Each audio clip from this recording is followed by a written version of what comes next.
العالمین والصلاۃ والسلام علی رسول الکریم وعلی آلہ وصحبہ اجمعین اما بعد اعوذ باللہ من الشیطان الرجیم بسم اللہ الرحمن الرحیم رب ارحمہما کما ربیانی صغیرا صدق اللہ العظیم معزز سامعین السلام علیکم ورحمۃ اللہ وبرکاتہ۔ آج جو اس مجلس میں ہم لوگ تشریف فرما ہے، ہم لوگ پڑھتے ہیں، یہ مجلس جو ہے اِصال ثواب ہے۔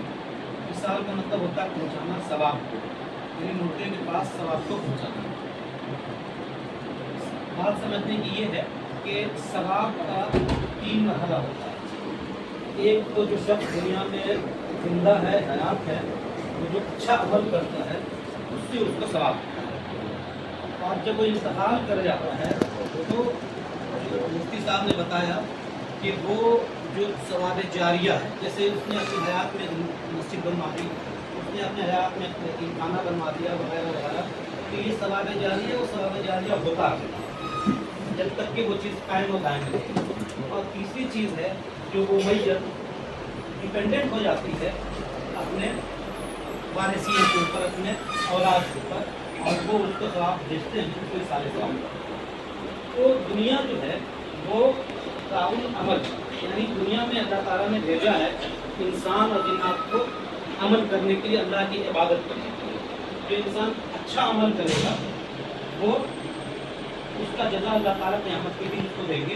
تو دنیا جو ہے وہ پہلا مرحلہ جو ہے وہ دنیا کا ہے، اور اس کے بعد انسان جو ہے وہ انتقال کر جاتا ہے۔ یہ اللہ کے نبی صلی اللہ علیہ وسلم فرماتے ہیں 5 چیزوں سے پہلے غنیمت رکھنا ہے۔ اس میں 5ویں چیز جو ہے زندگی کو موت سے پہلے غنیمت جاننا ہے، یعنی موت کب آئے گی کسی کو نہیں پتا۔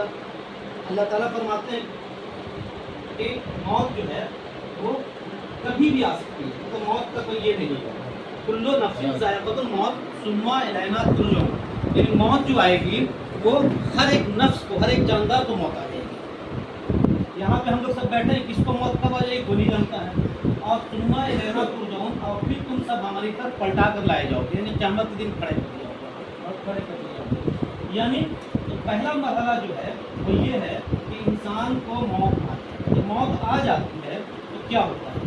ایک بڑا سے بڑا ولی اللہ، مفتی، عالم، اور ایک ایسا مسلمان جو کچھ عبادت نہیں کیا، اس نے جمعہ کی نماز وہ پڑھتا تھا، وہ کسی قابل نہیں سمجھا جاتا دنیا میں، لیکن جنازے کے معاملے میں دونوں کے ساتھ سیر بڑھتا ہوگا، یعنی اس کو غسل کیا جائے گا اسی طریقے سے، دونوں کو اس کو کفن دیا جائے گا اسی طریقے سے دیا جائے گا، اس کے جنازے کی نماز اسی طرح سے پڑھی جائے گی۔ اور جنازے کی نماز میں جو ایک بہت مشہور دعا ہے وہ دعا پڑھی جاتی ہے، یعنی اللہم اغفر لحینا و میتنا و شاہدنا و غائبنا و صغیرنا و کبیرنا و ذکرنا و انثانا، یعنی اس دعا میں اگر پڑھیں گے، ہر ایک چیز کو معنی سمجھیں گے تو اللہ سے معافی کی طلب کی گئی ہے۔ اللہم اغفر لحینا جو زندہ ہیں، وہ میتنا جو انتقال کر گئے، وہ صغیرنا جو چھوٹے ہیں، وہ ذکرنا جو بڑے ہیں، وہ ذکرنا مرد اور وہ انسانہ عورت، یعنی اس میں اس دعا میں صرف ایک جگہ پہ میت کی مغفرت کی دعا کی ہے، باقی سب جگہ پہ جو دیکھ رہے ہیں اس کے آگے کی دعا ہے سب زندہ کی دعا کی ہے۔ مطلب کیا ہے؟ اپنے لیے دعا کی ہے۔ مطلب کیا ہے کہ انسان کو خود عمل کرنا ہوگا، کسی کے اوپر ڈیپینڈنٹ نہیں رہنا ہوگا۔ کووڈ میں دیکھا ہوگا ہم لوگوں نے کہ اس کے وارثین دفن کرنے تک نہیں گئے، کیا دوسرے کے اوپر ڈیپینڈنٹ ہو گیا۔ تو عمل، یہ دنیا عمل کی جگہ ہے، خود عمل کرنا ہوگا انسان کو۔ اب جیسے ہی قبر میں کسی مردے کو لٹا دیا جاتا ہے تو پھر سوال و جواب کا مسئلہ شروع ہو جاتا ہے۔ اب سوال کیا ہوگا؟ سنن نبی داؤد کے حدیث میں 4753 میں آیا ہے کہ مردے سے 4 سوال ہیں۔ ہم لوگ جانتے ہیں 3 سوال ہوں گے، لیکن 4 سوال ہیں۔ 3 سوال سب کو معلوم ہے، تمہارا رب کون ہے، تمہارا دین کیا ہے، تمہارے نبی کون ہے۔ چوتھا سوال ہوگا، جو ان سوالوں کا جواب صحیح صحیح دے دے گا مومن، اس سے چوتھا سوال فرشتے کریں گے کہ تمہیں یہ بات کیسے معلوم ہے، تم نے صحیح جواب کیسے دیا؟ تو وہ کہے گا میں نے اللہ کی کتاب پڑھی، اس پہ ایمان لایا اور اس کی تصدیق کی، یعنی قرآن پڑھا اور اس پہ ایمان لایا، قرآن پہ ایمان لانا فرض ہے، اور اس کی تصدیق کی، یعنی اس کو سمجھا اور اس کو آگے بڑھایا۔ اس حافظ قرآن وغیرہ سب ہیں، اور بھی لوگ ہیں جو اس کو آگے بڑھاتے ہیں۔ یعنی یہ بہت اہم ہے کہ قرآن اگر کوئی نہیں پڑھتا ہوگا ریگولرلی تو شاید ہی کہ وہ قبر کے سوال کا جواب وہ دے پائے، کیونکہ چوتھا سوال جو ہے وہ 3 سوال جو ہے وہ چوتھے پہ ڈیپینڈنٹ ہے۔ تو یہ بہت اہم معاملہ ہے کہ یہ اب جب یہ مرحلہ طے ہو جائے گا تو کسی کے لیے جنت کی کھڑکی کھول دی جائے گی اور کسی کے لیے جہنم کی کھڑکی کھول دی جائے گی. یعنی صحیح جو جواب دے دے گا اس کے لیے جنت کی کھڑکی کھول دی جائے گی اور جو صحیح جواب نہیں دے پائے گا اس کے لیے جہنم کی کھڑکی کھول دی جائے گی. اس کے بعد اللہ تعالیٰ فرماتے ہیں ثم الینا ترجعون, تم ہماری طرف پلٹا کر لائے جاؤ گے. یعنی قیامت کے دن سب کو اکٹھا ہو جانا ہے. اور قیامت کا ایک دن جو ہے 50,000 سال کا ہوگا دنیا کے حساب سے. صحیح مسلم حدیث نمبر 2290 میں آیا کہ قیامت کا ایک دن 50,000 سال کا ہوگا. قیامت کا ایک دن 50,000 سال کا آپ سمجھ سکتے ہیں کیا حال ہوگا. وہاں پہ سورج جو ہے ابھی مفتی صاحب نے بتایا کہ 1 میل کے فاصلہ پہ ہوگا, یعنی 1.6 کلومیٹر. صحیح مسلم حدیث نمبر 7206 میں یہ بات آئی ہے کہ سورج 1 میل کے فاصلہ پہ ہوگا. اور ابھی دنیا میں سورج کا ڈسٹینس کتنا زمین سے 15 کروڑ کلومیٹر ہے. آپ اندازہ کر سکتے ہیں کہ 15 کروڑ کلومیٹر میں 44 ڈگری 48 ڈگری 50 ڈگری پہ حالت خراب ہو جاتی ہے. کسی کو لو لگتا ہے, کسی کو کچھ ہو جاتا ہے. اور وہ 1.5 کلومیٹر کے فاصلہ پہ سورج ہوگا کہ انسان کیا ہوگا, ہر کوئی پسینے میں اپنے گناہ کے حساب سے ڈوبا ہوا ہوگا. اور وہاں سے اللہ کے عرش کا سایہ ہوگا, اس میں 7 طرح کے لوگ ہوں گے. تو اس پہ ہم لوگوں کو کوشش کرنا چاہیے کہ اس پہ عمل کریں. اللہ کے رسول فرماتے ہیں کہ قیامت کے دن بندے کے دونوں پاؤں اپنی جگہ سے نہیں ہٹیں گے یہاں تک کہ وہ 5 سوال کا جواب نہ دیں گے. جامع ترمذی حدیث نمبر 2417 میں یہ بات آئی ہے. 5 سوال میں پہلا سوال ہوگا اس نے عمر کہاں بتایا, کن کاموں میں عمر لگایا. جو قیامت کے دن اللہ تعالیٰ حساب کتاب کرنے لگا تو انسان ہلاک ہو جائے گا. یہ صحیح حدیث میں ہے, یہ کوئی کہانی نہیں ہے. یعنی اس کے لیے ہمیں کیا کرنا چاہیے, دنیا میں ہمیں پڑھنا چاہیے اللہم حاسبنی حسابا یسیرا. ہر نماز میں دعا میں پڑھنا چاہیے, یہ ایسے ہی پڑھنا چاہیے اللہم حاسبنی حسابا یسیرا, یعنی اے اللہ ہمارے حساب کو آسان فرما دے قیامت کے دن. تو یہ بہت اہم ہے. تو انسان کو کیا چاہیے کہ اپنے اوپر ڈیپینڈنٹ ہو. اب جیسے انسان انتقال کرتا ہے اور اس کو قبرستان میں لے جا کے تدفین کرتے ہیں تو پہلا جو مرحلہ ہے یہ ایصال ثواب کا وہ ہے نماز جنازہ. نماز جنازہ ایک دعا ہے مغفرت کی. میں نے آپ کو دعا پڑھ کے سنایا, آگے بھی ہے. مغفرت کی یہ دعا ہے. تو پہلا اسٹیپ جو ہے ایصال ثواب کا وہ مغفرت کا ہے. تو مغفرت کی یہ دعا ہے. اس کے بعد جب انسان قبرستان میں داخل ہوتا ہے اور مردے کو دفن کرتا ہے تو اس کے بعد جو ہے وہاں بھی اللہ کے نبی صلی اللہ علیہ وسلم فرماتے ہیں کہ مشکات المصابیح کی حدیث نمبر 133 میں ہے کہ مردے کے لیے مغفرت کی دعا کرو اور ثابت قدم رہنے کی دعا کرو. یہ دعا پڑھنا چاہیے تدفین کے بعد. اللہم اغفر لہ اللہم ثبتہ, اے اللہ اس کی مغفرت فرما, اے اللہ اس کو ثابت قدم رکھو. ثابت قدم رکھنے کا مطلب کیا ہوگا کہ جب فرشتے سوال کرنے کے لیے آئیں تو وہ سوال کا جواب صحیح دے دیں.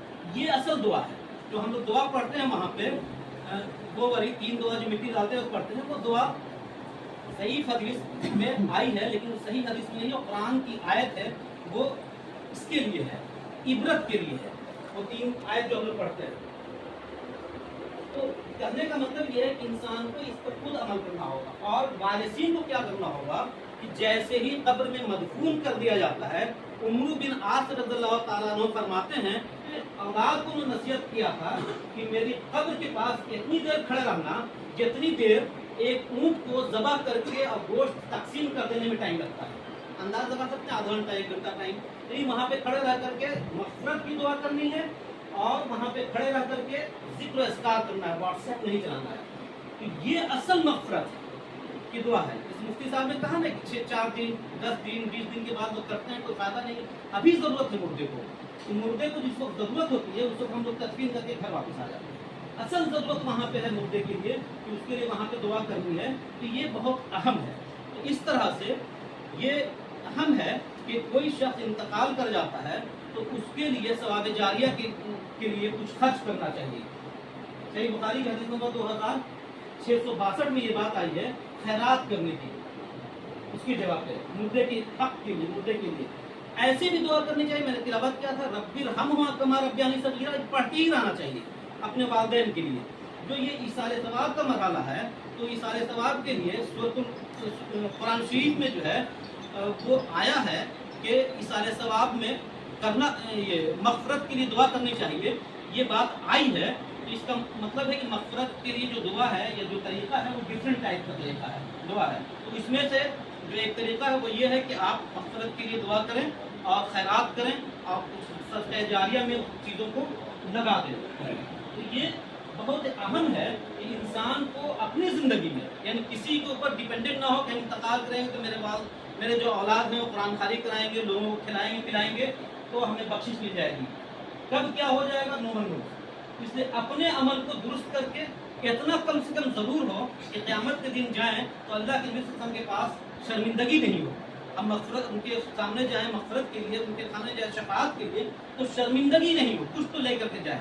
ایسا نہ ہو کہ بالکل خالی ہاتھ چلے جائیں اور ہم شفاعت کے لیے وہاں پہ سفارش کریں. ایسا نہیں ہونا چاہیے. تو اس طرح سے بہت اہم یہ ہے کہ ہم لوگوں کو یہ چاہیے کہ یہ جو گھر کے لوگوں کو یہ چاہیے کہ روزانہ قرآن پڑھیں اور دوسری چیز پڑھیں اور اپنے جو گھر کے جو جتنے بھی لوگ انتقال کر گئے ہیں سب کو کے لیے بخشش کریں. ایک اور بہت اہم چیز یہ ہے کہ کوئی شخص بھی انتقال کرتا ہے تو اس کی جو وراثت ہے وہ انتقال کے تدفین وغیرہ کے بعد اس کو پورا کر دینا چاہیے. جو وراثت کا حکم ہے یعنی بانٹ دینا چاہیے وارثوں کے بیچ میں. اکثر یہ ہوتا ہے کہ پڑا رہتا ہے, نہیں, حکم یہ ہے کہ فوراً اس کو وراثت کو بانٹ دینا چاہیے. اس میں کیا ہے کہ اگر کسی شخص کے اوپر کوئی قرض ہے تو سب سے پہلے قرض ادا کر دینا چاہیے. لوگوں سے پوچھ لینا چاہیے کسی کے پاس قرض ہے میرے والد کا یا میرے والدہ کا, تو سب سے پہلے قرض ادا کر دینا چاہیے. جو بچے گا اس میں سے یہ دیکھنا ہے کہ اگر اس نے کچھ وصیت کیا ہے تو وصیت کا جو میکسیمم لمٹ ہے 1/3 جو بچتا ہے 1/3. اگر کسی انسان نے 100 روپے چھوڑا اپنا وراثت, اس میں اس کے پاس 10 روپے قرض تھا تو 90 بچا. اگر اس نے وصیت کر دیا تھا کہ میرے ٹوٹل وراثت کا آدھا حصہ مسجد میں دے دینا ہے تو آدھا حصہ مسجد میں نہیں جائے گا بلکہ میکسیمم جو آئے گا 90 کا 1/3 30 روپے جائے گا. 90 میں سے 30 روپے مائنس ہو جائے گا تو 60 بچے گا. 60 میں جو وراثت کا حکم قرآن میں آیا ہے حدیث میں آیا ہے اس کے حساب سے اس کو ڈسٹریبیوٹ کرنا چاہیے. یہ بہت اہم ہے. ایک چیز اور ہے کہ اگر والدین کے اوپر جو انتقال کر کے اگر حج فرض تھا اور حج نہیں کر پائے کسی وجہ سے تو حج بدل کر دینا چاہیے. اپنے وارثین کو چاہیے کہ حج بدل کریں تاکہ اس کے اوپر سے حج کی ذمہ داری ختم ہو جائے. اگر روزہ باقی ہے تو روزہ کے لیے فدیہ ادا کر دیں. ہمارے شریعہ وغیرہ سے فتویٰ لے کے مفتی موجود ہیں, یعنی فتویٰ لے کر کے فدیہ ادا کرتے ہیں یا روزہ رکھنے کا حکم ہے تو روزہ رکھتے ہیں. نماز کے لیے کوئی بدل نہیں ہے. تو اس طرح سے ہم لوگوں کو چاہیے کہ سب سے پہلے یہ دیکھیں کہ خود اپنا عمل درست کریں, اور جب ہمارے گھر کے لوگ انتقال کر گئے ہیں تو ان کے لیے ساری چیزیں ہیں اس کو غور و خوض کریں. اسی کے ساتھ یہ بات آپ کو مکمل کرتے ہیں. اللہ تعالیٰ سے دعا ہے کہ کوئی غلطی ہوئی کہ اللہ تعالیٰ معاف فرما دے, اور آپ لوگوں سے گزارش ہے لفظ ہوئی آپ لوگ کوئی بات بری لگی تو آپ لوگوں سے معاف